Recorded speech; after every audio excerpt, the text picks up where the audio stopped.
as you know, Yes. I believe I have mastered the grilled burger. My word, you sure have. Best burger in Los Angeles without question. I might accept that. But for some time, I was off grilled burgers. I found them, they were bland, texture was terrible. I didn't enjoy them. I was only making smash burgers. Okay. But I feel like a year ago or so, I cracked the code on grilled burgers. Anyway, I got that down now. It's a fucking science, right? I can do it drunk and blindfold. Yeah. So a couple days ago, I was making these for me and my family, but I started a little late in the day. So instead of doing my usual like 1/3 pound burger for me, and then I do like smaller, like 3-ounce burgers for the kids, Yeah. rest of my family, I was like, I'll just make them all small. I'll have two. They'll cook faster and I'll have two. Exactly. Sure. That was my plan, right? So my big plan. But the problem is it screwed up like my mental muscle memory of size forming these things. So I'm going through this and I'm making them and I'm like, these are all too big. It's the wrong size. So I reform them again. And then I was like, they're still too big. Yeah. The fourth time I'm reforming these, right? Trying to get this right. I finally say to my wife, who's in the kitchen with me, I said, I feel like Demi Moore in Ghost. I need my Patrick Swayze to help me with these. And she just kind of looks at me. So then I asked Google, I said, play the song from the pottery scene in Ghost, the movie.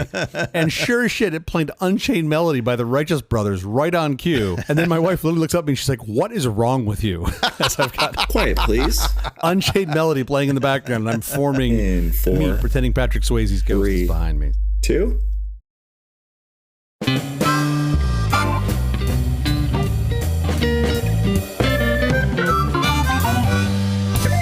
Company presents a truly terrible podcast. Welcome to Nonsense Season 2, Episode 32. I'm Jeff Parker. I'm Stittle. This is our take on the week's business, tech, and entertainment headlines. This time, we'll look at cleaning up the Great Pacific Garbage Patch. Easy. Just give me one of those long sticks with the pokey thing on it. I'll be fine. It's the National Day of Encouragement. Your words have the power to lift someone when they're down. They also have the power to motivate someone who might be struggling or encourage someone to pick themselves back up after a setback. To praise and encourage someone's effort is a practice worth having, no matter the day of the year. I feel like this is the day my wife should wear all black and not speak to me since she normally gets grumpy when people encourage me. Your wife always says, don't encourage him. Anytime someone laughs at one of my jokes, she's like, oh, fuck, please don't. Please don't. How's your week going? You know, my week has been going well. I'm still, mourning's not the right word. Like, we lost a legend this week. We had James Earl Jones. You can mourn him. He is mourn worthy. And he's such an iconic actor with such an iconic voice. And I know that everybody associates him with Star Wars and Darth Vader, of course, which was amazing. I can't imagine Darth Vader without his voice. It's not possible. Right. Maybe Samuel L. Jackson, but... Oh, Darth Vader with Samuel L. Jackson as the voice. Could you imagine? That would be really fun. Get these fucking droids off this fucking ship.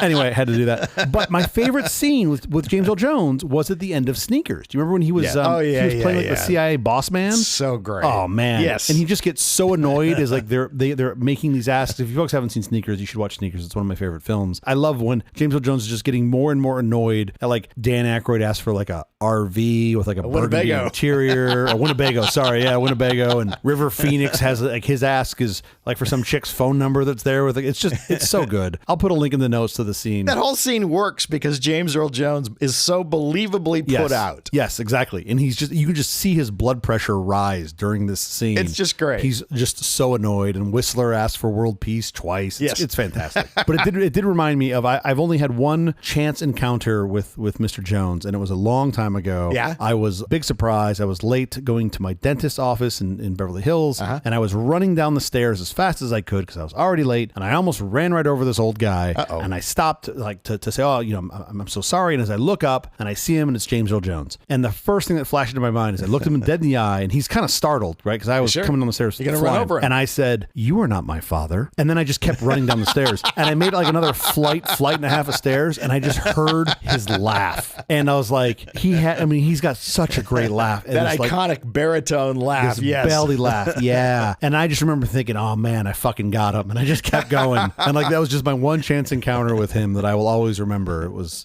good times. That's awesome. The Lion King coming to America. Field of Dreams. Coming to America. So good in Field of Dreams. He's so good as the king in Coming to America. I forgot about that. So good. So good. What a talent. Yeah. Meanwhile, my week, thanks for asking.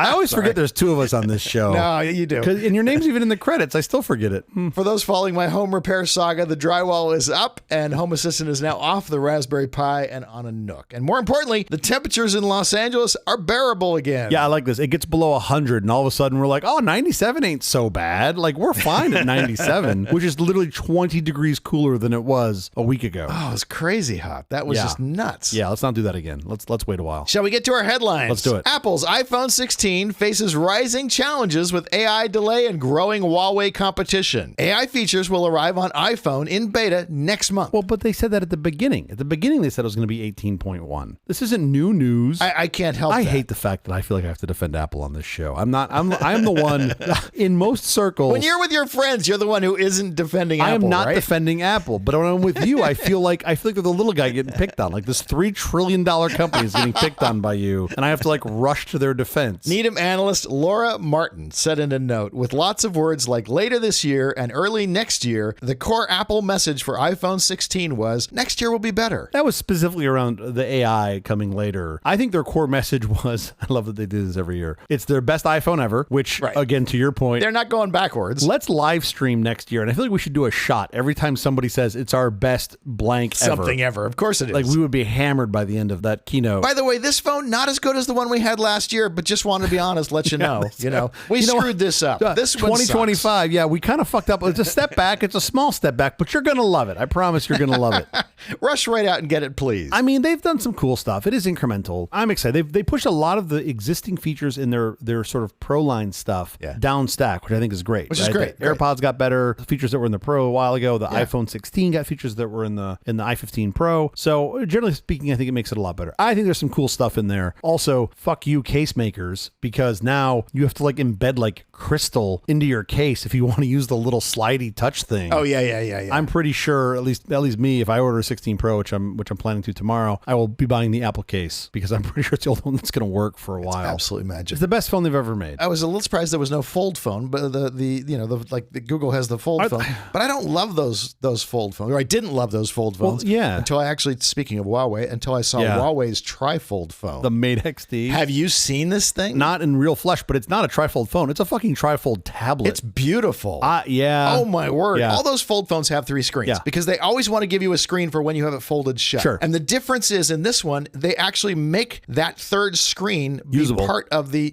make it usable as part of the when you have it completely unfolded. It's crazy. It works as 2 panels, it works as 1 panel, and it works as 3 panels. And man, it looks fantastic. It's interesting. I'm not convinced it's going to be very usable, but let's see. I don't know. It's got like 4 cameras on it, and like I just feel like they did like a typical Chinese manufacturer play where they looked what else was in the market and they said let's just +1 everything. 1 fold? No, fuck you. 2 fold. I don't think so because you 3 cameras? Nope, 4 cameras. You always have that other panel. Why not connect it into the big wide screen? That's great. Why not just buy multiple Mate XTs and plug them together and you could just make a TV? You could have a $20,000 32-inch TV. You're pretty close to have like that. Just plug them all together. Speaking of price, this thing is $2,800. It's like $3,000. I have not been tempted by a folding phone, but I looked at the promo on this. Please one. buy it. Wow, please buy it. Cool. I would love for you to buy it. They have 4 million pre-orders so far. What? At $3,000 a crack? Yeah, $2,800. That's $1.2 billion in pre-orders. Isn't that amazing? That's insane. Apple's shipments in China fell by 6.7% in the second quarter of 2024. That's probably a lot because of Huawei. Huawei's improving. I'd also like to correct my math. That's $12 billion in pre-orders. I'm sorry. It's a lot of pre-orders for what looks like I don't want to buy the world's most expensive phone. I don't want to be that guy. Sure. I'm going to put a link to the promo in the show notes. Yeah, it's cool. I don't know, man. I start looking at like UX and things. I'm not convinced that phone's going to be the most useful, but the idea of a folding tablet is extremely interesting to me. Sure. Like as just a folding tablet. Like if it's just a basic, not even with cameras, just a tablet that I could fold in half or in quarters is very interesting. Watch in the promo as they unfold it into like, first of all, from 1 screen to 2 screen. And you're like, ooh, that's big. The way it animates out is really cool. And then the way it animates out to 3 screens is even cooler. That's not IRL. That's a render, right? These days you can't tell. There's no, exactly. There weren't like hands that were moving it. There are hands moving it. I don't know. I'm going with render. It looks amazing. It looks absolutely amazing. There are other videos on YouTube if you want to see it. You can actually see other humans unfolding it and all of that. And it still looks just as cool. Now, I don't speak Chinese and all of the characters on it are in Chinese. I think they're precluded from being able to use Android. Why? Because of U.S.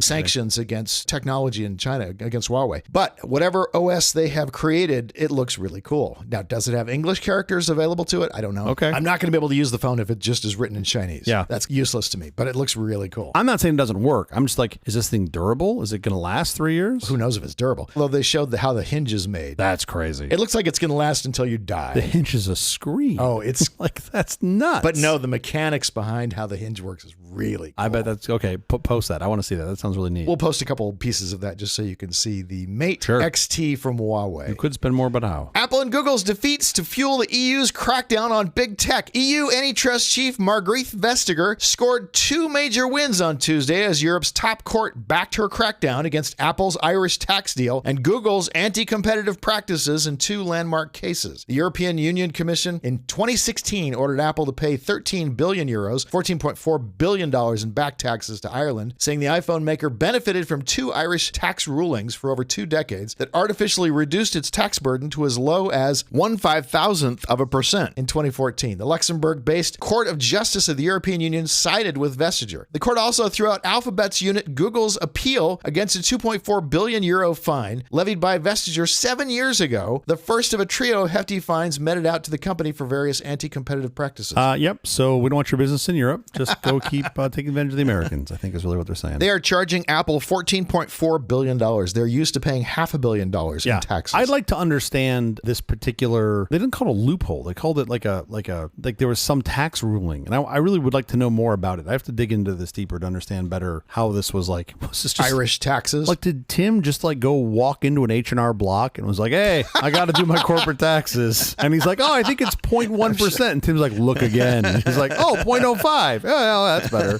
No, 0.005. Okay, cool. Yeah, That's so I mean, funny. this is nuts though. Like that's got to be impactful to like the Irish, not the GDP, but it's still like $14 billion. Amount of tax revenue that That's they bring in. It's fucking got to be a real, large right? percentage of the tax A revenue. huge Yeah, number. For sure. I don't know. This is interesting to me. I feel like maybe it's everybody's piling on. Ireland's going to get a windfall. Well, legitimately piling on. The court agreed. Yeah. Also, most of business was looking at that, settling themselves in Ireland, Yeah. establishing themselves as an Ireland corporation, Yeah. and thinking, that sounds too good to be true. Well, next up, I think Apple's going to move to the Principality of Sealand and just be based out there and pay. They should just buy their own country. I mean, at this point, why not just go buy an island somewhere, even with a favorable country? But I could see that. I mean, there's lots of places I'm sure you could buy. Like if Oracle can fucking buy Lanai, I'm pretty sure Apple can figure out somewhere to buy. But they don't govern it. See, the U.S. still governs it. I think they'd have to declare war on the U.S. and then That would be fantastic. Separate themselves. And Larry's just like, I don't know your Oracle 9i instances. It's like, yeah, you want to fight me? I'm going to shut some shit down. That's what's going to happen. DOJ claims Google has a trifecta of monopolies on day one of its ad tech trial. On Monday, the U.S. Department of Justice's next monopoly trial against Google started in Virginia, this time challenging the tech giant's ad tech dominance. I know you have no problem with this suit. I know you are in complete favor of everything they're doing.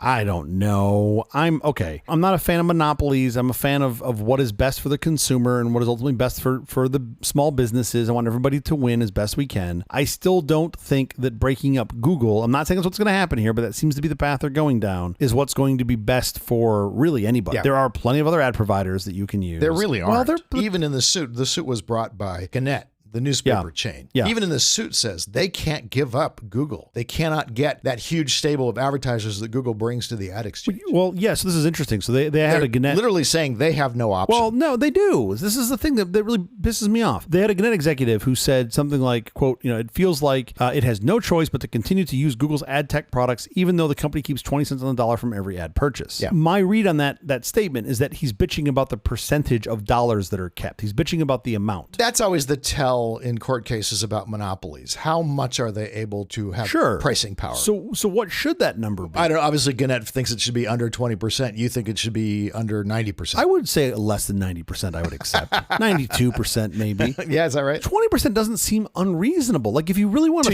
if you want to think about forced fucking fees that add no benefit, what about ETF charges on credit cards? I mean, you're blowing through 3%. Well, I think you can take on of course, more types of cases than one at once. I understand this, but I'm just saying of like if you were to force rank the ones that are the least benefit to consumers, that one seems to be pretty high on the list. Okay. I think 50 years ago it made sense. Now it doesn't. But again, let's go after Google because they're the bad guys. So this same executive later said, and I this just resonated with me. He said, I quote, "We simply can't give up access to the huge stable of advertisers that Google brings to the ad exchange. Right. That is the benefit of them being big, is that you get this one-stop shop where you can get everybody. And I was around 20 plus years ago where you could not get all the advertisers services in one spot. Sure. You had to go to multiple providers, and it was a fucking pain in the ass. I feel like really what we're saying is we're negotiating price. I feel like it's 20% is too much for arbitrary reasons. It should be less. When you can only get that huge stable of advertisers, when it is, as you say, a one-stop shop, that is literally the definition of a monopoly. But there's nothing keeping the advertiser from also advertising on other platforms that you could go choose. But they don't. But they don't. Why? Yeah. Because Google's a better product. It's a better product and a better service. I don't think they should be penalized for that. It might be, but eventually it's a monopoly and we don't have competition, and Google is able to have complete pricing power. But they do have competition. There's plenty of competition. If they do have plenty of competition, the DOJ will lose the suit. End of story. It'll all be over. You can go use Bing. Reach the 6 customers that Bing reaches.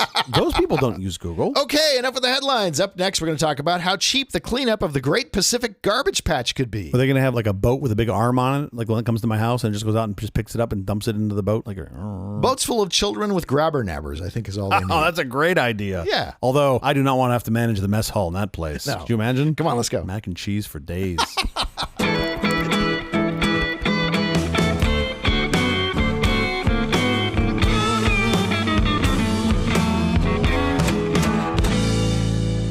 Every now and again, you and I will do a segment. We will bargain with each other because we each have passions. We want to do a segment about our passions. Yes. This week you won. Yep. Golden showers it is, everybody. No? Not again. No. All right, one more time. Yes, this is more of a passion for me than I thought when I started thinking about this segment. And I realized really how passionate I am about this. Oh, I know for a fact you're passionate Yeah. about this whole topic. Yes, trash. Yes. Yeah, and you know me for a long time. I generally just dislike garbage. Yeah. Not like an Ed Begley Jr. level of hatred. I haven't gotten quite there yet, but I feel like I'm getting close. Sure. Remember Okay. when he put all of his trash for the week inside his glove compartment? And my first thought was like, why would you do that? Yeah, why would you do that? Don't put your trash in there. That's a wrong place for it. I try to minimize my waste. I try not to use any one-time stuff. Like I really despise paper plates. Like why can't we just rinse it off? Sure. It's not that hard. Sure. Not the paper plates, by the way. Those go in the dishwasher. But if you really want to piss me off, Okay. throw your trash like not in a receptacle, like litter. Throw it on the ground. Just throw it on the ground. Oh, you selfish mouth-breathing shithead. Sure. Nothing pisses me off. No, I shouldn't say nothing. Few things piss me off more than this. And I've watched people like literally empty shit out of the floorboards of their car. Just like dump it in the parking lot and then drive away. Oh. I just don't understand how people do this. I don't see a lot of that anymore. That was I the don't see thing a lot like in the anymore. 70s, Yeah, but I yeah. don't see a ton of it. I don't the see this thing I much. see. Yeah. Do you see people flicking their cigarette butts out there? Oh. And it's like, oh my word. Fuck, man, you want to light me up? That's the way you do it. I have, on more than one occasion, shameful to admit, but I'm happy to say this publicly, I have gotten out of my car in traffic, stopped in traffic, picked up cigarettes, lit cigarettes people flicked out of their car. Oh, my. And flicked them back in their car. And I literally say, oh, here, you dropped this, and I'll flick it back into their car. As it lights up brightly as it goes through the air. Yeah, oh, sure. Oh my God, I did it this one time. This guy in Wilshire, I hope he listens to the show. He was driving his little BMW and he dropped it out, and I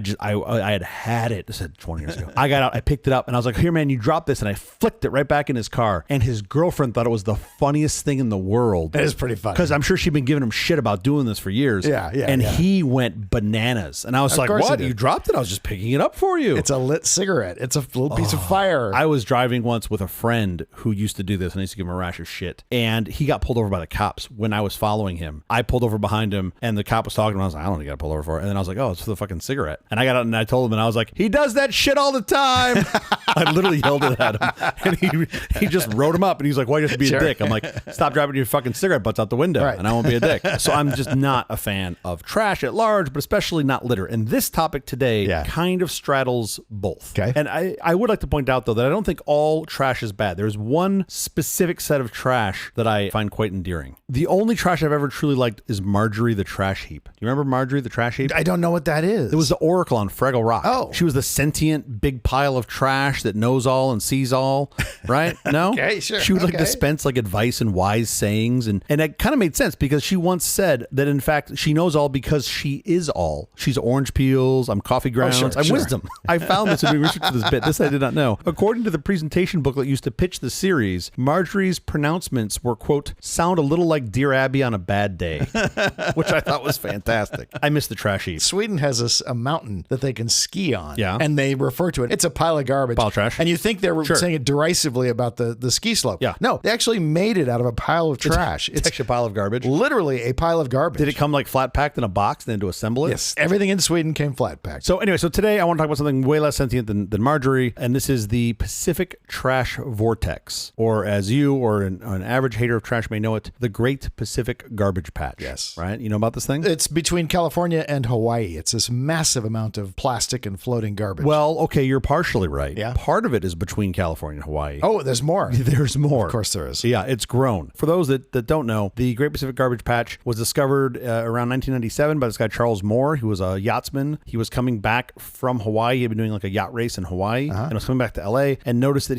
there's just all this trash around him, right? In the ocean. In the ocean. Like he just was at one point realized there was just all this trash floating around him. It was named by Curtis Ebbesmeyer, who was a Seattle oceanographer known for his expertise in tracking ocean currents and the movement of like when cargo gets lost overboard. He'll kind of track it, try to figure out where it goes. So this Great Pacific Garbage Patch, yes, Pacific Ocean, as you figured out, but it goes from the west coast of North America all the way to Japan. Oh, wow. Which is bananas. It goes beyond Hawaii. Researchers from the Ocean Cleanup Project, which we'll talk about later, they believe the patch covers about 1.6 million square kilometers, which is about 620,000 square miles. That's bigger than I realized. Yeah, not small. Consisting of somewhere between 45,000 to 130,000 metric tons of plastic. That is a lot. That was as of 2018. Yeah. So it's probably, bigger. The patch is so big that we have given it geography. So it's comprised of the Western Garbage Patch, which is near Japan, and the Eastern Garbage Patch, which is what you're talking about, between Hawaii and California. Yeah. The Eastern Garbage Patch is often described as, quote, larger than Texas. Yes. Even though it contains not a square foot of surface that you could stand on. Right? It's all just like floating stuff, which I always think it's amazing. Like, leave it to Americans to describe a giant floating mass of garbage as the size of a state with, the great state of Texas. Well, just to give you some sense of how big this thing is. These areas of spinning debris are sort of linked together by the North Pacific Subtropical Convergence Zone. Basically, a lot of currents are coming together, causing the garbage to all come into basically one place. Yeah, well, you get this like swirl. So you get this big swirl that's happening between the continents. And then the garbage just slowly works its way towards the middle where there is really no current. And it kind of just sits there. And these things are known as gyres. So the area in the center of a gyre tends to be very calm and stable. And that's why that circular motion of the gyre draws debris into the stable center. And then it just gets trapped. So check this out. A plastic water bottle discarded off the coast of California. It takes the California current south towards Mexico, and then it might catch the north equatorial current, which crosses the Pacific. Near the coast of Japan, the bottle may travel north on the powerful Kuroshiro current. And then finally, the bottle travels back eastward on the North Pacific current. And that gently rolling vortex of the eastern western garbage patches gradually brings that bottle inside. Yeah. That whole trip, how long do you think it takes, if you had to guess? Let's see, it takes me 5 hours to fly to Hawaii.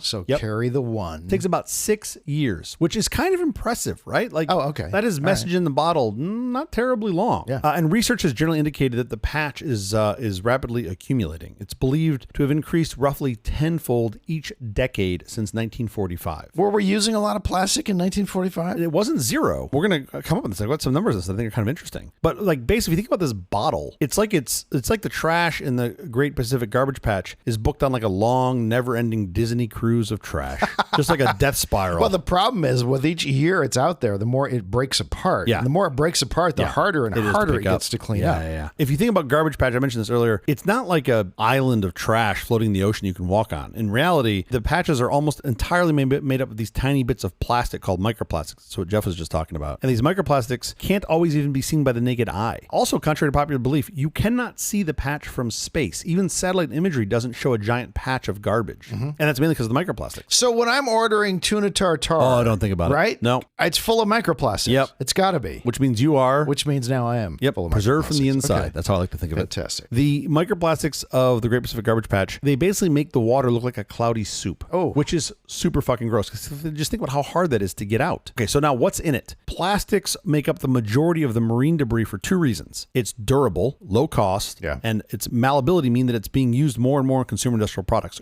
Good luck buying something that isn't wrapped or somehow based in plastic. And as Jeff mentioned earlier, plastic goods are not biodegradable, and instead they break down into smaller pieces. They just get smaller and smaller and smaller. The sun breaks the plastics down into these little tiny pieces. That's a process known as photodegradation. And then most of that debris comes from things like plastic bags, bottle caps, plastic water bottles, and styrofoam cups. And then we get to eat it. Yes. As an aside, I could do an entire month of episodes just yelling at people that use plastic water bottles. It just drives me fucking bananas. So check this out. Back to the patch. Those microplastics make up about 94% 90% of an estimated 1.8 trillion pieces of plastic in the patch. 94% of the pieces, but that only amounts to about 8% of the total tonnage. Wow. Just to show you how disparate this is. How do they know? You can't even see it. It's so small. I mean, they're making estimates, right? But when they go fish this stuff out, you've got things that are the size of a fingernail and smaller, floating in like a cubic meter of water. So it's a really hard problem. A fairly comprehensive study by a team of scientists that was published in Scientific Reports in 2018 concluded that the 79,000 tons was 4 to 16 times larger than had previously been estimated for this patch, right? So not small.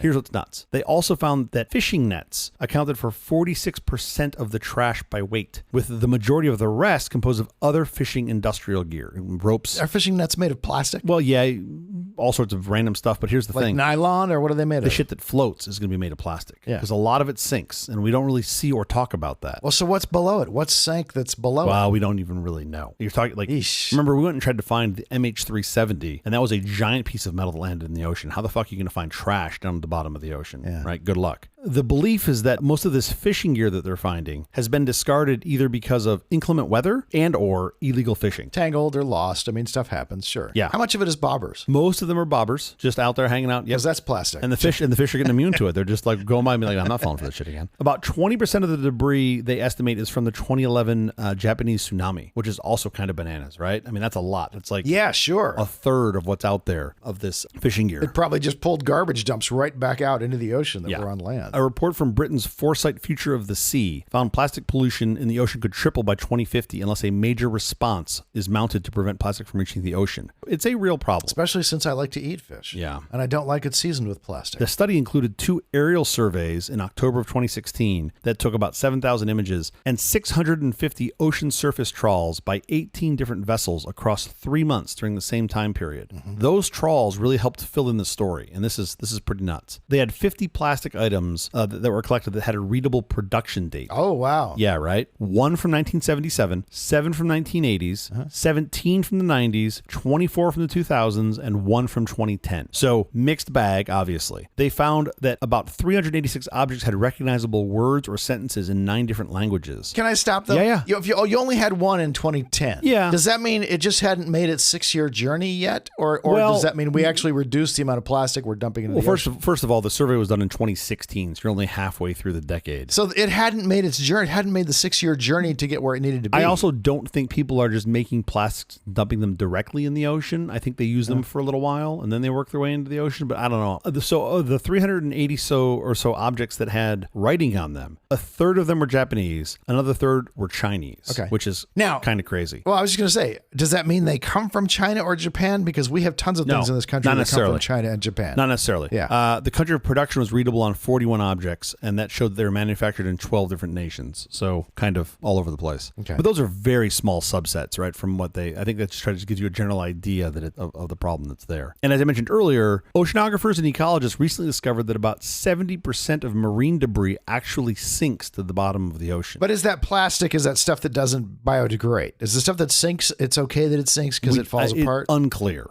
Right? Unclear. You definitely have stuff that is sinking that's not biodegradable. You have stuff that is. So it's unclear. I'm just saying there's a bunch of junk out there. Yeah. I'm mainly focused on the floating shit that is mainly plastic because that's the stuff that's in the great garbage patch, right? The Great Pacific Garbage Patch. Also, it's probably the easiest stuff for us to clean up. Yeah, let's talk about that because you have bad news. For the tone of your voice, you have bad news. I want to give this some perspective of size, right? And I think these are really hard numbers to comprehend. A 2017 study concluded that of the 9.1 billion metric tons of plastic produced since 1950, close to 7 billion metric tons are no longer in use. 80% of what we've made as plastic is no longer in use. Yeah. It's packaging. The author estimates that about 9% was recycled, 12% was incinerated, and the remaining 5.5 billion metric tons are in the ocean or in the land. Wow. The vast majority, over half, 60% of the plastic we've made as a civilization are either in the dirt or in the water. The in the air part's not great either. No, it's not great at all. But that's not included in that. So that's only 12%. right? I mean, yes, that 12% is a real, over 1 billion tons of plastic. That'll be a separate episode. We talk about why you're coughing so much. Kind of a cool thing they do, though. Like if you look at electric cars, the Kia EV6, the Volvo EX90, the Polestar, the Hyundai Ioniq 5, they all have seats and carpeting and mats and things that are all made, and they're wonderful. They're really nice textures, all made of recycled plastic. What I thought you were going to say was talking about the plastic, instead of, recycling the plastic that it ends up being incinerated. Tesla's got a lead on that. Most of their cars just end up incinerating themselves so that they don't have to worry about recycling them. Sure. It's a great self-incinerating, sure.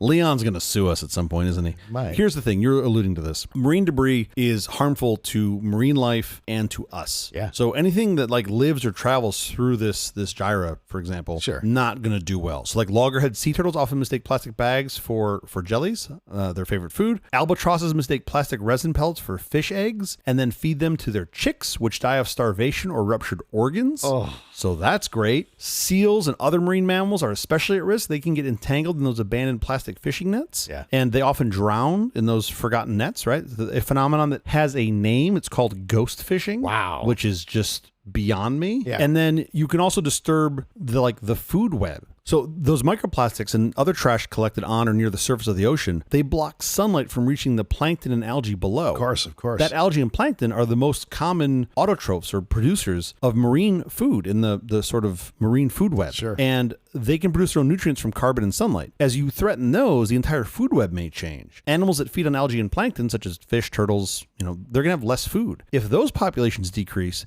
then you have less food for apex predators like tuna, sharks, and whales. Yeah. And eventually seafood becomes less available and more expensive for people. Now, cue very, very, very angry Japanese people. Sure. Do not fuck with their fish. Yeah. They'll get very angry. Cue Angry Jeff. I love fish. Yeah, me too. These dangers are compounded by the fact that plastics both leach out and absorb harmful pollutants. Right. As plastics break down through that photodegradation process, they leach out colorants and chemicals such as BPA that have been linked to environmental and health problems. But wait, there's more. Oh, thank goodness. Conversely, plastics can also absorb pollutants such as PCBs from the seawater, and those chemicals can then enter the food chain when consumed by marine life. Aye. So they both giveth and taketh to then giveth to the animal that eateth. Sure. This is fucking terrible. So at this point, by the way, in my research, I'm like, oh, this is bad, right? Like you've got all this trash flowing there. This is bad. And then I started to get really kind of angry. So when I wanted to know where it came from. You gonna flick the plastic back in the country's window? You laugh. If all I need is one of those, Jeff Bezos airplane drops of money, and I might just do that. Just be like return to sender and just bring it and drop it right back on him. Where does all of this trash come from? Using data from a research paper by Lauren J.J. Meyer and team to highlight the top 10 countries emitting plastic pollutants in the waters surrounding them. And this study basically looked at countries and it sort of concluded that countries with smaller geographical area, longer coastlines, higher rainfall, and poor waste management systems are more likely to wash plastics into the sea. Sure. So overall, for example, China generates 10 times the plastic waste that Malaysia does. Okay. However, 9% of Malaysia's total plastic waste is estimated to reach the ocean in comparison to China, where less than sort of 0.6%, so 60 bips of China's plastic reaches the ocean. So you can't just look at how much plastic they're making. You've got to look at what they're doing with it and where it might end up. Right. Now, this is mind-boggling. The largest contributing countries estimated by this paper's model were the Philippines, where you've got 4,800 rivers emitting 356,000 metric tons per year. That's all the plastic. That's tons of plastic. That's 9% of the total generated waste in that country is going into the water. Wow. That's insane. India, 126,000 metric tons per year. That's about 1% of their total generated trash from about 1,200 rivers, give or take. Malaysia with 73,000 metric tons. And then China with 70,000 metric tons. For comparison's sake, the U.S. generates about 2,000 metric tons. Okay. So we're much less, but I still think this is somewhat, this isn't the only metric to look at. This is the metric to look at how much trash is going into the ocean, but I wanted to cut the data and sort of look at it a little closer. And when I did that, the median country produces only 235 metric tons per year. The average country production is 6,000 metric tons. Yes. So that immediately told me that you've got a small number of countries that are putting in a lot of fucking waste. Ton of trash. And this is only into the ocean. I'm not talking about total trash generated. No, of course. I'm talking about trash generated that makes it into the water. And there are 16 countries that produce more than the average. Those 16 countries account for 89% of all the trash generated that makes it into the ocean. That's insane. So if you really want to think about the trash generation problem that makes it into the water, there's 16 countries you need to look at. And in addition to the Philippines, India, Malaysia, and China that I mentioned above, you also have Indonesia, Brazil, Vietnam, Bangladesh, Thailand, Nigeria, Turkey, Cameroon, Sri Lanka, Guatemala, Haiti, and the Dominican Republic. Those countries, all, if you put them all together, make up about 90% of the trash that makes it into the water. Wow. That is insane to me, right? It's a small number of countries. A small number of countries. So then I was like, well, let's look at this per population, try to figure out, get a sense of how much trash this is per person, which I don't think is the right metric, but it's a metric to look at this through, right? It seems like a much better metric. How many people are putting out how much trash? So the Philippines and Malaysia generate 3.1 and 2.1 metric tons per 1,000 people. Or, and that's my own metric, or said another way, 3 kilograms and 2 kilograms of garbage per person ends up in the ocean every year. Wow. That's a lot of garbage. Now, Haiti, the Dominican Republic, and Sri Lanka all generate around a half a kilogram or so per person into the ocean. Still a lot. Sure. China is the lowest per capita from that list that I gave you, right? It's around 50 grams per person of trash is ending up in the ocean. Still a lot of trash. Still a lot of trash. For perspective, the U.S. is around 7 grams per person per year, right? So about an order of magnitude less than China. Yeah. But at least it gives you sort of perspective. You've got the U.S. generating 7 grams of trash per person per year into the ocean. I'm happy to hear we're not the big polluters. Right? Doesn't that seem so rare? Whereas the Philippines have around 3 kilograms of trash per person. Yeah, that's amazing. That's mind-blowing. When I got into the data, I triple-checked it. I'm pretty damn sure I'm right. And I looked at this and I was like, that is a lot of trash that makes it into the water. Okay, so what do you do, right? You think about cleanup on this. Because as I got into the problem, I was like, well, I hope it's not all just doom and gloom. I happen to know that mostly it was considered the unsolvable problem. Yeah, that's what's kind of interesting. Can't be done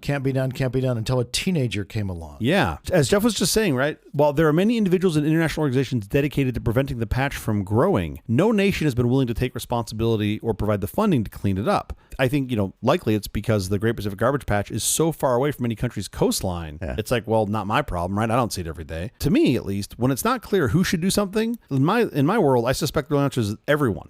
Like, this is an us problem, right? It's not a you problem. It's an us problem. No matter who's responsible for throwing the plastic out there, it is an us problem. Yeah. Because we all eat the fish. But it also would be nice to get the Philippines to stop putting 10% of it fucking out there. Of course. But cleaning up marine debris is not as easy as it sounds. Many microplastics are the same size as small sea animals. So if you try to use nets to scoop them up, you're going to catch all these creatures as well. Mm-hmm. And even if you could, the size of the ocean makes that job super difficult. The National Ocean and Atmospheric Administration's Marine Debris Program has estimated that it would take 67 ships 1 year to clean up less than 1% of the North Pacific Ocean. Charles Moore, the man who discovered the vortex, says cleaning up the garbage patch would, quote, bankrupt any country that tried it. Yeah. Here's the good news. This is all terrible, right? Yeah. Terrible news. The good news is we think he's likely wrong. Yeah. And that's great. So the guy that was coming back from a yachting race, happened to sail through a bunch of trash, doesn't know a lot about cleaning it up. And I think that's a good thing. A Dutch kid has been working on this since he was a teenager. This is the Ocean Cleanup Project. Yes. What he started this when he was a teenager. Boy in slack. He said, I want to clean this up. I want to find a path. And he's been at this for years. And just this week, as this recording, after 6 years of development and 3 years of extraction operations, the Ocean Cleanup has declared that the Great Pacific Garbage Patch can actually be eliminated. First of all, he's built these amazing devices that are just massive. Are you getting to that? I don't want to get ahead. No. Go on. These amazing devices he's on is like this third generation of this thing. And it cleans the size of a football field in 5 seconds. This is what's so nuts about this and why I'm so excited about this project is he's taking this iterative approach, right? They're just saying we're going to figure it out. We're going to start small and that's going to break. And then we're going to make improvements and then that's going to break. And we're going to just keep scaling this up until we can achieve this goal. And I think it's definitely a lesson that I've taken from software engineering. If you go online, you can see how he lets sea animals who get caught out. They inflate this part of the back part of the net that lifts it up and lets the sea animals get out. So they can get out. Yeah. It's so cool. It's amazing. The Ocean Cleanup's operation has demonstrated that the elimination of the Great Pacific Garbage Patch can be done at today's level of performance, what they've already showcased, in about 10 years at a cost of about $7.5 billion. Their sort of further data and modeling has indicated that the removal of the Great Pacific Garbage Patch could be achieved in 5 years at a cost of $4 billion. Real world today, they believe they can do this 10 years, $7.5 billion. They think there's a possibility you could do it in half the amount of time for about half the money. Yeah. Which, I don't know about you, but I think that latter option sounds good. Looks better. $5 billion seems like we could collect that among all the, first world countries to get that cleaned up. I mean, I haven't gone deep down the cleaning path on this because I feel like, one, I talk a lot, and this is something that if our listeners are interested in, we should do this a deeper episode on this. But just for context, the annual spend in the U.S. on Halloween decorations is about $10 billion. Probably a good portion of those end up in the Great Garbage Patch, if I had to guess. No, because... Well, I guess maybe not. We only put 50 grams. We only put 7 grams. Sorry, we only put 7 grams out there. U.S. pet food spending in 2024 was $67 billion US. Wow. The combined net worth of the top 10 richest people in the world is $1.5 trillion. Sure. And by the way, this number is about 1% of the annual net profit of the world's plastic producers. Sure. Which is about $7.5 billion, give or take. So the point is, this is an achievable number if we wanted to do this. This is not an insane number. I mean, fuck. Last week, NVIDIA lost $270 billion in market cap when somebody sneezed about AI. So this is a number that I think is well within our grasp to achieve. The ocean cleanup project that Jeff, you are I think more optimistically excited about. Yeah. They're on what version of that? They're on system 3, I think now, right? 3. Yeah. So this is where they've tried to prove the concept, scale it up a little bit, deal with all the challenges. And then I think what they're trying to do with system 3 is really show that they can do it at scale and be able to run this thing at scale. I think they've shown it. What he needs now is a bunch of these. Yeah. Because the ocean is massive. The ocean is not small. The other thing he's done that is really cool, I don't know if you've seen this part, but on rivers, they have this thing called the interceptor. Oh, yeah. Because the trash is coming down through the rivers to the ocean. Yeah. So if they grab it before it gets to the ocean in the rivers, we have Interceptor 7 in Los Angeles, and it literally just filters out the trash before it gets into the ocean. This is really important. A lot of people will sort of shit on this idea and be like, well, why clean it up? There's just more trash that's going to come out there. Okay, well, two things. One, they have these interceptors that Jeff just talked about, which is solving the future problem of more trash getting out there. Also, two, if your toilet is dirty, do you just not clean it because it's going to get dirty again? You still got to fucking clean it. You still got to get the shit out of the ocean. Just because more stuff won't make it out there doesn't be like, oh. Oh, no, you want to get it out before it starts breaking down further, because once it starts breaking down further, it's really hard to clean. Yeah, you need mass filtration. Might not even be possible. I just know from my own experiments at home with random things, have you ever tried to rinse out rice? Yeah, sure. You could just keep rinsing it out and it just keeps getting starchy and the water just keeps getting and then rinse until clear. 3 hours later, I'm still rinsing rice, trying to get it clear. Still not clear. I feel like this is the same thing. You can't just pump out the Atlantic through a filter into the Pacific and then vice versa. There's no you be a huge problem. You can't do a full state change. There's no just undo Control Z on plastic generation. It's all out there. For sure. I was kind of fascinated by this. This idea was spurred by Boyan Slat's sort of cleanup campaign, right? This what he's been working on. He spent tens of millions of dollars. A single kid in his teens started this. I know is going to clean up the world's oceans. Well, he's 30 now, so he's not. I know, but he started in his teens. It's amazing. I mean, really think incredible. What can one person do? Let alone what can a teenager do? This guy has achieved so much. And also, I just would like to say that I love that he's doing this and not making fucking cat videos on TikTok. No offense to all the. He can do that once he cleans the oceans. His mother said, "You can't do anything until you get the oceans clean." Get that garbage patch cleaned up. Then you can do whatever the fuck you want. All right. You want to play more Minecraft? Go clean up the garbage patch. Until then, no command blocks for you. Exactly. Yeah. Anyway, I thought this was fascinating, and just thinking about the size, but really where this trash is coming from. I mean, I just feel like you need to sit down with those 15 or 16 countries and be like, guys, what the fuck? Do you just need bigger trash cans? Dig a hole? What's going on? Yeah. Anyway, next time you're sailing yourself out to Hawaii and you see a big floating bit of trash, think about the Philippines and Malaysia, because they're the ones that are putting most of it in there. All right, we have to get out of here, but quickly before we do, have you seen or read anything good this last week? Well, what a great transition. Yes, I say the same thing every year around this time. Yep. It's the Apple End of Year Summer Spectacular, sure, right, where they tell you all the new things that you have to have and that you won't live without. Coming into fourth quarter, everybody's going to tell you about their phones. Yeah, it was a little overhyped, but I do like the glossy black watch finish. I thought was pretty cool. I like their heavy use of titanium. They're putting titanium on, I think, their watch line and on the iPhone 16, more of it on the iPhone 16 Pro. Sure. Which is super cool. I'm in that weird state, as I mentioned before on this show, where my phone is great. I have no reason to upgrade it, and I just keep kind of waiting. Well, that's you and the whole world. But I think I'm overdue for some new devices, so I'll be giving them all my money. I keep trying to put it into the CD slot on my MacBook, and it won't go in. But yeah, I think there's a new iPhone and watch in my future, as always, because there's more stuff that I just have to have. How about you? What have you seen? DirecTV and Disney are battling it out over pricing, so there was no ESPN to watch the U.S. Open on my TV. That's what I saw this week, or didn't see this week. I was going to say, that's what you didn't see. So YouTube TV came to the rescue. Yeah, isn't it great? TV, you've tried it. I've been on YouTube TV. I love it. I think it's the best. best. Oh my word. I love commanding what channel I want to watch by voice. Yeah. And the Chromecast remote, it works amazingly well. Also, you have infinite DVR recording space, and you can keep your recordings for as long as you want. This is not a promo for YouTube TV. It wasn't meant to be, but I'm super enthusiastic about this because it's great service. I tried the 21-day free trial thing, and it's really amazing. It's a really great service. And like, I love the whole like infinite storage. All they're giving you is a pointer to something they're holding on disk anyway. This is the way to do it. It's the efficient way to do it. Did you control the YouTube TV app from your phone? Because that's a pretty cool experience too. No, I just talked into my remote. My Chromecast remote has a button on it. You just even better. push it down and you say CNN or whatever it is you want to watch, and it takes you right there. It's incredible. Such a great service. The multi-view, have you played with multi-view? You got to play with multi-view. No. So you can go in and be like, I want to watch these 4 football games, and it will just give you a 4-up display of the 4 football games you can make your own grid? Yeah. And then that's cool. Oh, yeah. And then you can just arrow between them, whichever one you have selected on the screen, it will give you the audio of. And the switching is like maybe half a second. Oh, that's fantastic. So it's great. Like, because I'm not like a huge sports fan, but I'll have it on and I'll be like, oh, that game's close. Let me just go motion over to it and I'll listen to it for 2 minutes. But anyway, I haven't become a cord cutter yet. Yeah. Now, in all fairness, the DirecTV that I use does have my Dodger games and Laker games. Yeah. And YouTube TV does not. Yeah. Why don't you just read the box score in the newspaper you get delivered every day? That is the episode. Thank you for joining us for All This Nonsense, a truly terrible podcast from The Awful Company. Visit us on the web at nonsense.productions. I'm Steve Little. I'm Jeff Parker. If you like this program, please follow, download, subscribe, and like at Apple Podcasts, YouTube Music, Amazon Music, AntennaPod, iHeartRadio, Spotify, My Favorite Overcast, or wherever you may get your podcasts from. Nonsense uses Signal Messenger. There's no such thing as secure messaging on software that is not open sourced. Signal's strongly encrypted open source messaging. Check it out. Special thanks to our floor director, Josh Niv. Thanks, Josh. We'll be every Thursday morning for more nonsense. Please join us.